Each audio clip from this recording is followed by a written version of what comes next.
Okay, moving on to Unit 6. So first thing is, I need you to line through that top sentence that says you will need a graphing calculator, because you will not. If you have one, great, know how to use it, that's fine, but you really don't need one for this section. Okay, so there are several ways to solve a system of linear equations. You did do this in Algebra 1, but definitely need a review of this. So the first way you can do that is you can do it with a picture. You can do that graphically. Okay, so a system of linear equations, linear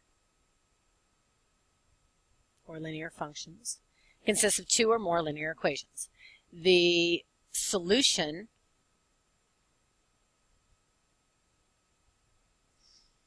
of a system of linear equations is the x and y values that satisfy each equation simultaneously, meaning a designated input and the output it produces works in both situations. You have two situations that are going on simultaneously, and you're trying to find the point where those two solutions interact with each other, if they do. They won't always. So one way to find the solution is by graphing both the equations and finding where they intersect. Here's an example. So let's go ahead and graph these. I would like you to use your intercepts to graph, if at all possible, especially when those graphs, those functions are in standard form. It's so much simpler. So you set each one of them equal to the constant on the outside, and your graphing will be super fast. So for our first equation, our y-intercept is -1, and our x-intercept is -1. So there's the graph for our first equation. Okay? Go straight for a while.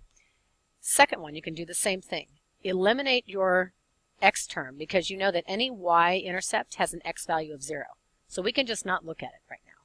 So 6y equals 18, which means our y-intercept is 3. So 1, 2, 3. And 2x equals 18. So our x-intercept is 9. Well, now that's my values for each of my squares. So I know I need an x to be out at 9. So I'm going to make each one of these 4. I can make them worth whatever I want as long as they're even, right? So let's go ahead and do that, and then our graph will work. This is a pretty small graph. We can just adjust it if we want to.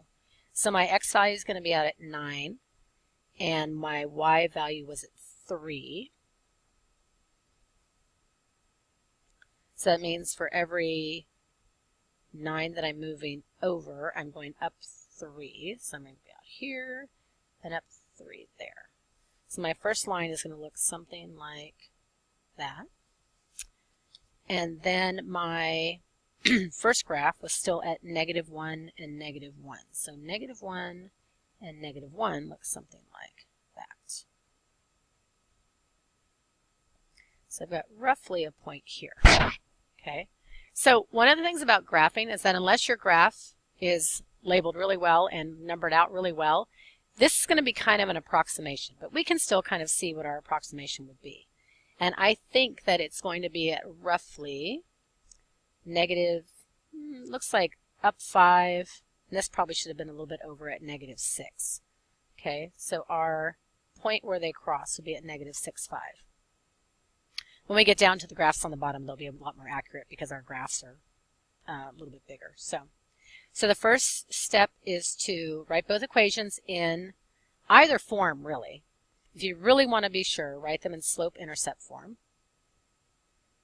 I think if they're already in standard form with numbers that work well, it's just as easy to graph in standard form.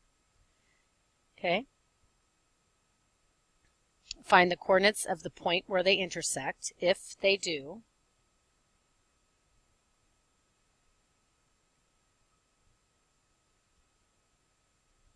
check your solution by substituting the coordinates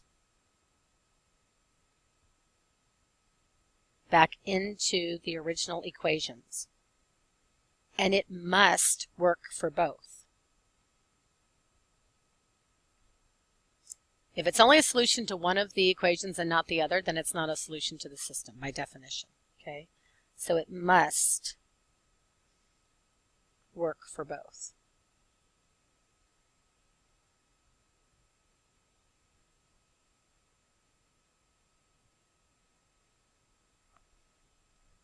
Okay? Then you write your solution as a coordinate point.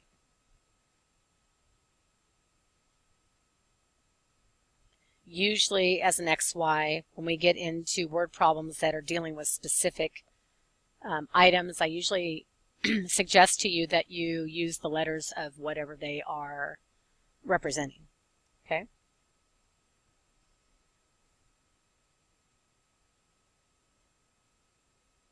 So let's go ahead and graph down here. Let's do our first graph. Now, because 3 doesn't go into 4, I'm actually going to change this into slope-intercept form. So I would get 3y equals negative 4x minus 3. Then I have to divide everything by 3. So I would get y equals negative 4/3 x minus 1. And I might as well go ahead and do the same thing with this. So I would get 3y equals negative x plus 6, dividing everything by 3. And I get y equals negative 1/3 x plus 2. So let's go ahead and graph both of those. Starting here, I'm going to put my first point, my intercept at negative 1, and then go up 4, 1, 2, 3, 4, and over 1, 2, 3.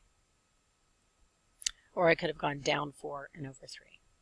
Either way, you have the same slope. Okay. Then I'm going to graph this line starting at 2, and then go up 1 over 3. Well, there's my point of intersection right there. So the solution for this graph would be negative 3, positive 3. You must write your answer as a coordinate point. Must. Okay? All right.